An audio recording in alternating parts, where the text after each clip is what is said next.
So in this video, I'm going to talk about some of the leading causes of China's population collapse. I don't know what's going to happen in the future, but as a Chinese person, I can tell you this for sure. The trend is irreversible. China is roughly 15 to 20 years behind Japan in terms of the demographic transition. Let's talk about some of the key factors. So China has been keeping an annual population census since the year of 1949, when Mao Zedong reunified China. Even through the one-child policy, the population never decreased once, until the year of 2022 that is, the population of China for the very first time since record keeping began dropped by 850,000. Now you might say 850,000 out of 1.4 billion. That's nothing. Why should China be concerned? This is where things take a dark turn. I mentioned this in my video a couple months ago, the one-child policy.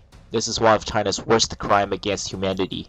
Due to the Chinese culture and their obsession with having a son, tens of millions of baby girls were eliminated through gender-selective abortion. I am not lying about this. Look at this chart here on the right. As of right now, even though the gap is closing, there are still over 33 million more men than women in China, which is quite shocking because the trend is usually the other way around for almost any other country in the world. It is a universally known fact. Women on average will live longer than men. So this is extremely concerning, and because of this, 20 to 30% of millennial men in China will never ever get married. It is very depressing and very sad. This is because there's simply way more men than women.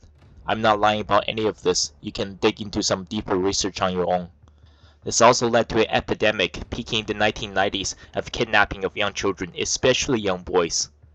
Even though the one-child policy has ended in China, it's left behind a very dark and gruesome legacy. But even the one-child policy, I don't think is the number one factor causing China's population collapse. For me, this is the number one reason, the 996, which means 9 a.m. to 9 p.m. 6 days a week. Even today, this is the normal for most people in China, working 72 hours a week. This starts at a very young age, long before you enter the workforce. Especially as you get into middle and high school, the amount of homework and stress there is, it's just never ending. Now, if you're wondering, I can tell you this as someone who went to a school in China. The regular school hours are not that much different than the West. You probably have to get up slightly earlier.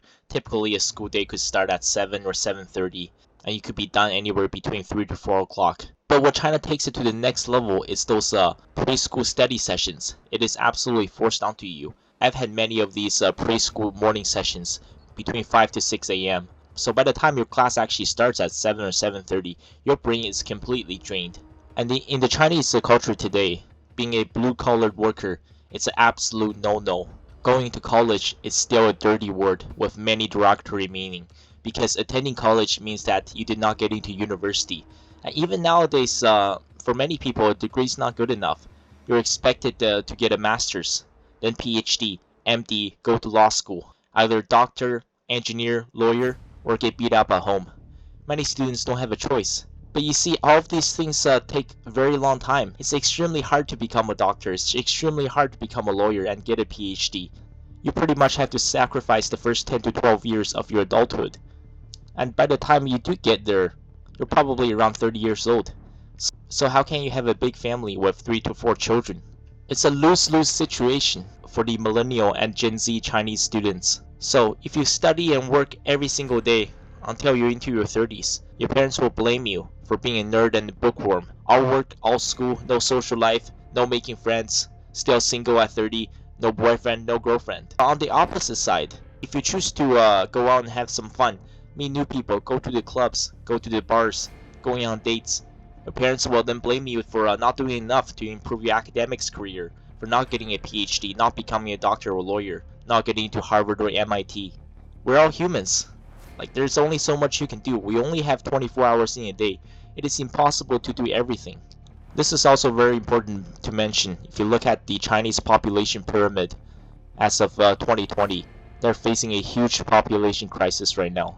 Also, China does not have universal healthcare or free tuition. So, starting from scratch, at kindergarten and preschool, parents have to pay for everything. It is also a Chinese tradition to take care of your elderlies after they retire. And the one-child policy means that one millennial will be taking care of 2 elderly parents. Plus, sending your child to school, paying tuition, all the way until post-secondary into grad school, paying for every single hospital checkup and visit. How many people can afford it? It's becoming impossible. In most major Chinese cities, the fertility rate is between 0.5 to 1 per woman. Yes, you heard me correct. In fact, in some cities, it is actually as low as 0.4. The replacement fertility is 2.1. This trend is going to be irreversible unless there are major policy changes from the CCP. It's hard to say what's going to happen to China within the next 10 to 20 years. But here's the key message. I think the world will need to adapt and learn from this. Nearly all Western nations have a falling population with very low birth rates. Many adopted the open immigration and refugee policy. I don't see that happening in China ever. I have mentioned this before, the Chinese culture is extremely racist and xenophobic. That's fact. That's not being biased. The world already has over 8 billion people. Resources are being stretched thin worldwide to the max. There doesn't need to be any more people in the world. That's what I believe. The world population didn't hit 1 billion until roughly the year of 1800. And even by 1927, the world population was still just at 2 billion. I think the United Nations must team up and introduce policy changes in order to adapt to this demographic transition. So I will be adding a couple more videos on China's demographic crisis. And next week, I am going to the Deep South for the very first time for Black History Month. I'll be conducting some interviews in Memphis, Tennessee about the death of Tyre Nichols, who was beaten to death by 5 police officers. I'm going to talk about the Black Lives Matter and the police-civilian relations. No bias. I will say things just the way it is. Also, I will be visiting the Ku Klux Klan headquarters. I'm being 100% serious. I want to do some real honest journalism. I will never joke about something so serious. So, stay tuned everybody, and thank you so much for watching my video.